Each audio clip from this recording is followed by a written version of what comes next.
स्वागत है आपके अपने YouTube चैनल GSP तासु 3.0 पर।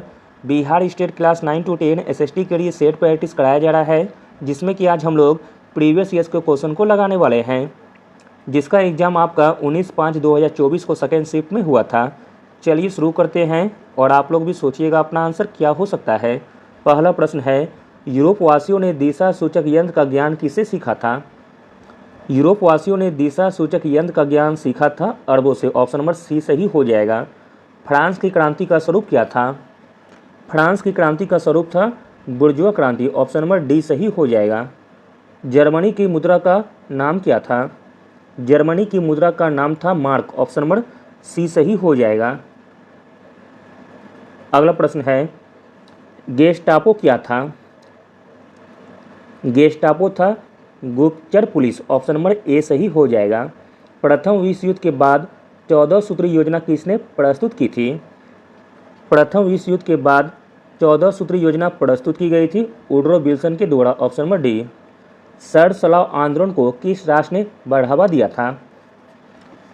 आंसर हो जाएगा ऑप्शन नंबर बी, रूस ने। जापान की खोज किसने की थी? जापान की खोज की गई थी सेंट फ्रांसिस जेवियर के द्वारा। Option number D. इनमें से किसने कहा सभी मनुष्य समान बनाए गए हैं? तो दोस्तों इसे कहने वाले थे Thomas Jefferson. Option number A सही हो जाएगा। थॉमस जेफरसन ने कहा कि सभी मनुष्य समान बनाए गए हैं। थॉमस जेफरसन अमेरिकी स्वतंत्रता की घोषणा का मुख्य लेखक थे। अगला प्रश्न देखते हैं, फ्रांस के लुई 16 ने 13 डैश उपनिवेशों को आम दुश्मन ब्रिटेन से अपनी स्वतंत्रता हासिल करने में मदद की थी। आंसर हो जाएगा ऑप्शन नंबर बी, अमेरिकी को। फ्रांस के लुई 16 ने 13 अमेरिकी उपनिवेशों को आम दुश्मन ब्रिटेन से अपनी स्वतंत्रता हासिल करने में मदद की थी।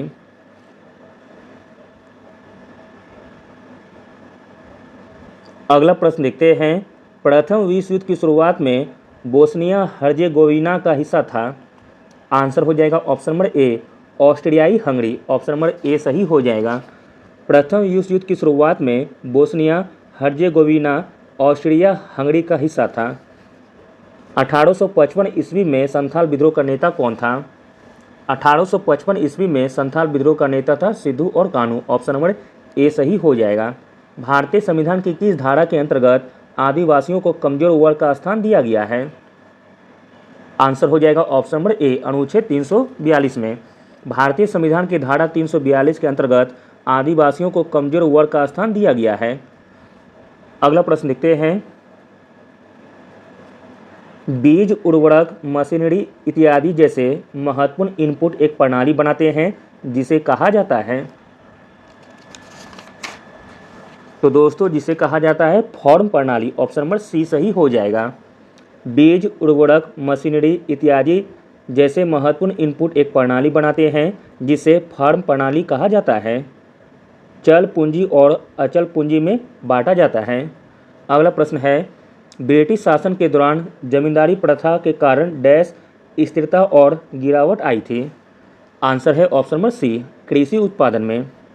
ब्रिटिश शासन के दौरान जमींदारी प्रथा के कारण कृषि उत्पादन स्थिरता और गिरावट आई।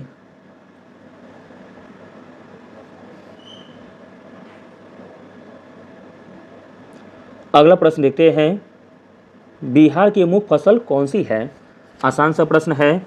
बिहार की मुख्य फसल हो जाएगी गन्ना। ऑप्शन नंबर सी सही हो जाएगा। रेशम के धागे के उत्पादन के लिए रेशम कीड़े के पालन के रूप में जाना जाता है। आंसर हो जाएगा ऑप्शन नंबर ए, रेशम उत्पादन के नाम से। दलहनी फसलों के लिए निम्नलिखित में से कौन सा सही नहीं है?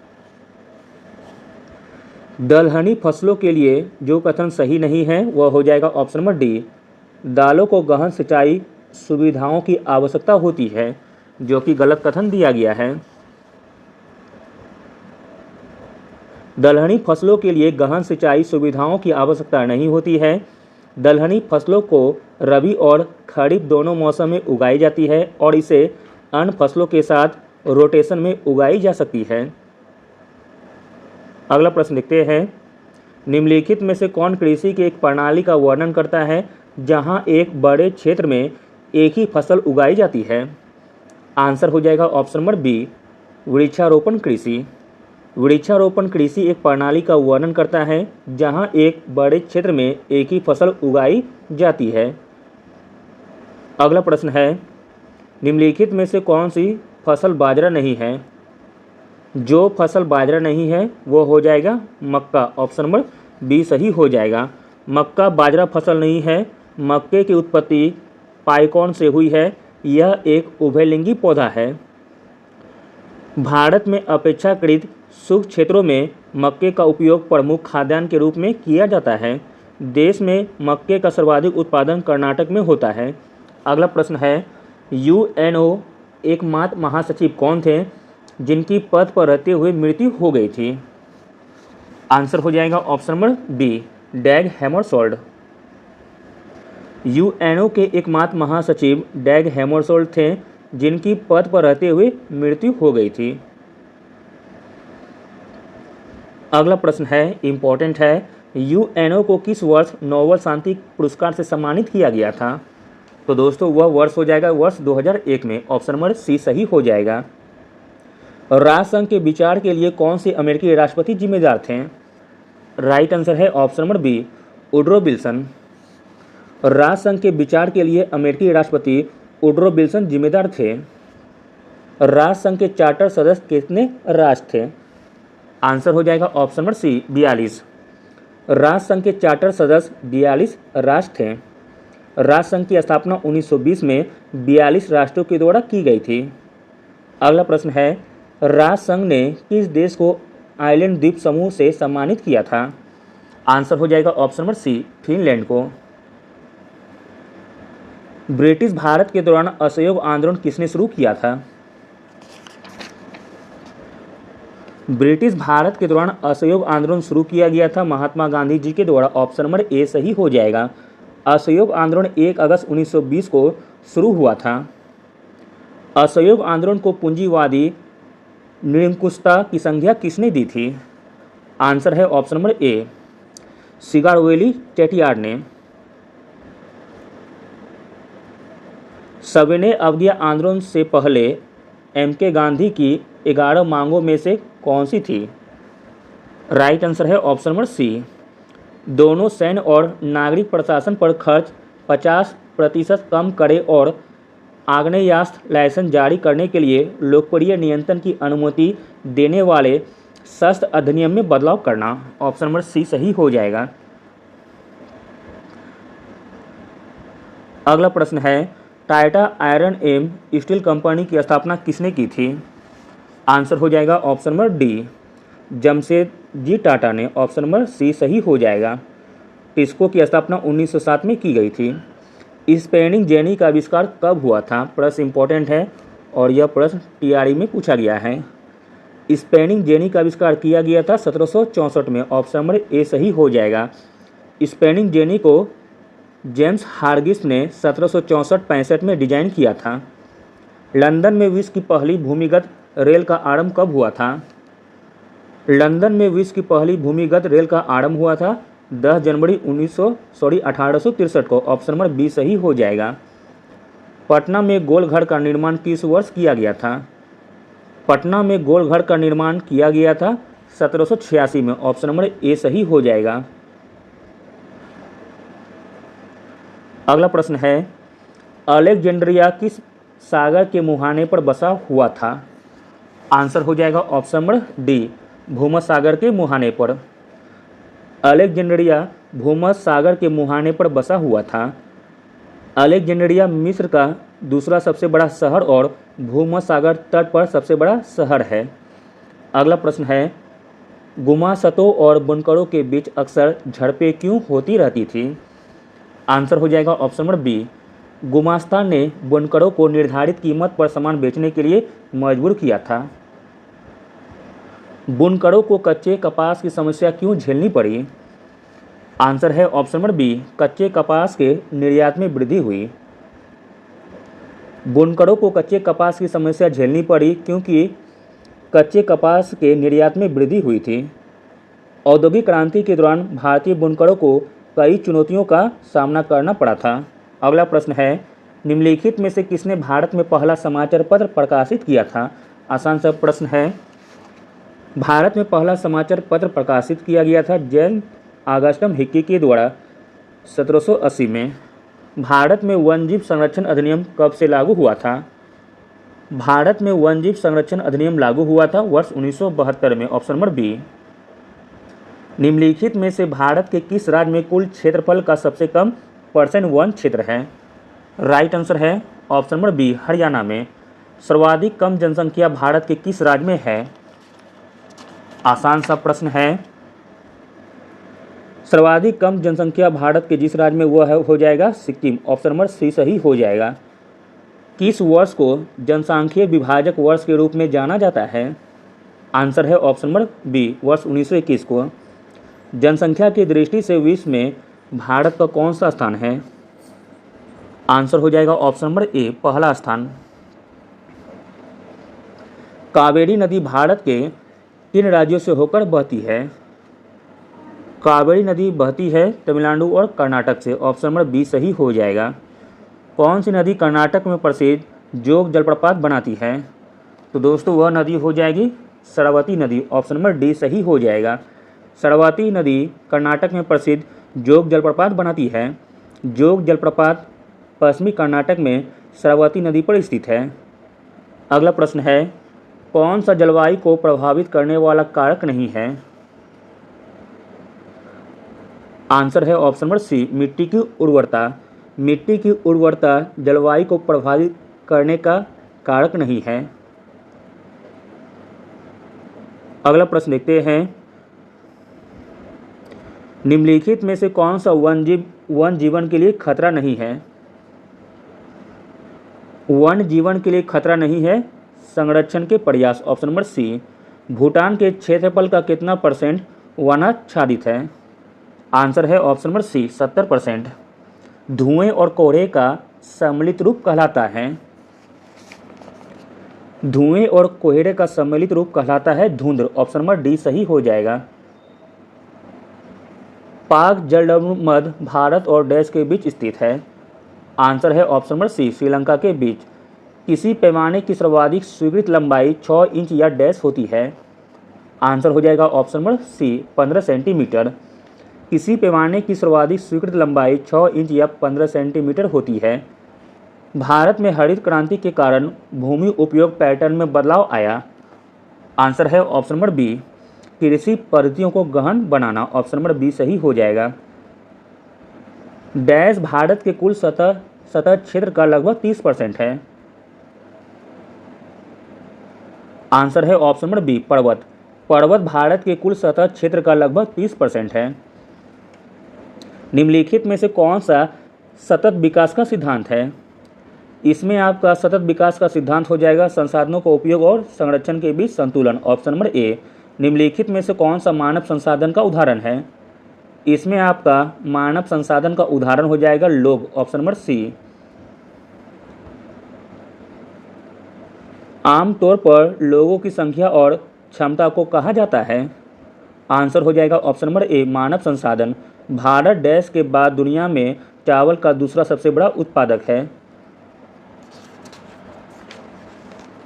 आंसर हो जाएगा ऑप्शन नंबर डी, चीन। भारत में ताजे पानी का प्रमुख स्रोत कौन सा है? भारत में ताजे पानी का प्रमुख स्रोत हो जाएगा भूजल। ऑप्शन नंबर बी सही हो जाएगा। अगला प्रश्न है, निम्नलिखित में से कौन पानी की कमी के कारण नहीं है? राइट आंसर है ऑप्शन नंबर डी, इनमें से कोई नहीं। इनमें से कोई नहीं जो पानी की कमी का कारण नहीं है। अतिदोहन, अत्यधिक उपयोग और बढ़ती आबादी, यह सभी पानी की कमी का कारण है। कदरेमुख डैश में एक महत्वपूर्ण लौह अयस्क खदान है। तो दोस्तों कदरेमुख है कर्नाटक में। Option number C. को से कदरेमुख, को से कर्नाटक। आज भारत में पनबिजली का योगदान कुल उत्पादित बिजली का लगभग डैश % है। राइट आंसर है ऑप्शन नंबर सी, 22%। अगला प्रश्न देखते हैं, स्वतंत्र भारत में गहन डैश और शहरीकरण देखा गया जिससे हमारे लिए व्यापक अवसर पैदा हुए। आंसर है ऑप्शन नंबर सी, औद्योगिकरण। स्वतंत्र भारत में गहन औद्योगिकरण और शहरीकरण देखा गया जिससे हमारे लिए व्यापक अवसर पैदा हुए। काजीरंगा राष्ट्रीय उद्यान किस राज्य में स्थित है? काजीरंगा राष्ट्रीय उद्यान है असम में, ऑप्शन नंबर सी। निम्नलिखित में से किस राज्य में अस्थायी वनों के अंतर्गत सबसे बड़ा क्षेत्र है? आंसर हो जाएगा ऑप्शन नंबर सी, मध्य प्रदेश में। अगला प्रश्न है, भारत में पहला जल विद्युत संयंत्र कहाँ लगाया गया था? भारत में पहला जल विद्युत संयंत्र लगाया गया था दार्जिलिंग में, ऑप्शन नंबर ए सही हो जाएगा। निम्नलिखित में से कौन प्राथमिक संसाधन का प्रकार नहीं है? जो प्राथमिक संसाधन का प्रकार नहीं है वो हो जाएगा ऑप्शन नंबर सी, हाइड्रोजन ऊर्जा। सौर ऊर्जा के बारे में कौन सा कथन सही है? सौर ऊर्जा के बारे में जो कथन सही है आपको बताना है। आंसर हो जाएगा ऑप्शन नंबर सी, यह ऊर्जा का एक नवीकरण और गैर पारंपरिक स्रोत है, ऑप्शन नंबर सी सही हो जाएगा। अगला प्रश्न देखते हैं, सेज एक्ट बनने से पूर्व देश कितने विशेष आर्थिक क्षेत्र विकसित थे? आंसर है option number C, 7। Assam Barauni Kanpur pipeline से किस तरह के पदार्थ का परिवहन होता है? आंसर है ऑप्शन नंबर बी, पेट्रोलियम उत्पाद का। पहली जूट मिल 1855 में डैश के पास स्थित रिसरा में स्थापित की गई थी। आंसर हो जाएगा ऑप्शन नंबर सी, कोलकाता में। डैश रोजगार सृजन के मामले में भारत का दूसरा सबसे बड़ा उद्योग है जो 35 मिलियन लोगों का रोजगार देता है। आंसर हो जाएगा ऑप्शन नंबर डी, कपड़ा उद्योग। कपड़ा उद्योग रोजगार सृजन के मामले में भारत का दूसरा सबसे बड़ा उद्योग है जो 35 मिलियन लोगों को रोजगार देता है। अगला प्रश्न है, शहरों के भीतर माल की आवाजाही के लिए परिवहन का कौन सा साधन सबसे अधिक उपयोग किया जाता है? आंसर हो जाएगा ऑप्शन नंबर सी, सड़क परिवहन का। हमारे देश की प्रमुख खाद्यान्न फसल कौन सी है? हमारे देश की प्रमुख खाद्यान्न फसल हो जाएगी चावल, ऑप्शन नंबर ए सही हो जाएगा। मानचित्र में नीले रंग द्वारा किस भाग को दिखाया जाता है? मानचित्र में नीले रंग के द्वारा जिस भाग को दिखाया जाता है वह भाग हो जाएगा जल, ऑप्शन नंबर सी सही हो जाएगा। अगला प्रश्न है, बिहार सरकार ने गरीबी को कम करने के लिए कौन सी योजना शुरू की है? राइट आंसर है ऑप्शन नंबर डी, जीविका। निम्नलिखित में से किस राज्य में शहरीकरण का स्तर सबसे कम है? आंसर है ऑप्शन नंबर बी, बिहार में। बिहार में सहभागी सिंचाई प्रबंधन कार्यक्रम किस वर्ष शुरू किया गया था? आंसर है ऑप्शन नंबर सी, वर्ष 1997 में। कम्युनिस्ट शासन व्यवस्था किस देश में है? कम्युनिस्ट शासन व्यवस्था किस देश में है तो चीन में, ऑप्शन नंबर ए सही हो जाएगा। बताइए कि क्या सच है या गलत लोकतंत्र में आर्थिक असमानता बहुत उच्च स्तर की हो सकती है? आपको सही या गलत बताना है। आंसर हो जाएगा ऑप्शन नंबर बी, सच।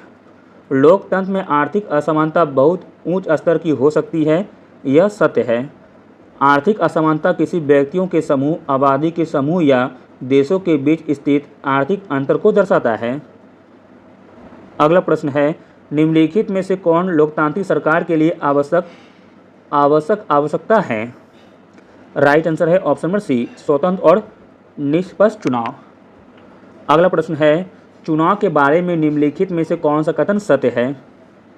चुनाव के बारे में जो कथन सत्य है वो हो जाएगा ऑप्शन नंबर सी, चुनाव लोगों को अपने प्रतिनिधि चुनने की अनुमति देते हैं।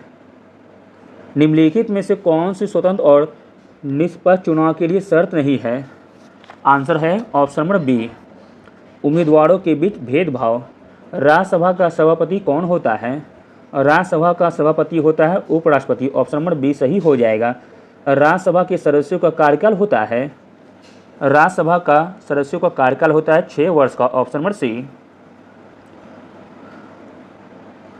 उच्च सदन है, उच्च सदन हो जाएगा राज्यसभा, ऑप्शन नंबर बी सही हो जाएगा। राज्यसभा का गठन 3 अप्रैल 1952 को किया गया था। बिहार के प्रथम राज्यपाल कौन थे? बिहार के प्रथम राज्यपाल थे जयरामदास दौलत राम। निम्नलिखित में से किसके पास यूपीएससी के सदस्यों की संख्या तय करने से संबंधित नियम और कानून बनाने का संवैधानिक अधिकार है? आंसर हो जाएगा ऑप्शन नंबर बी, राष्ट्रपति के पास। राज्यसभा को किस अनुच्छेद के अनुसार विशेष शक्तियाँ प्राप्त हुई है? आंसर हो जाएगा ऑप्शन नंबर डी, अनुच्छेद 249 के तहत। भारत में कानून बनाने के लिए कौन सी संस्था उत्तरदायी है? आंसर है ऑप्शन नंबर बी, संसद।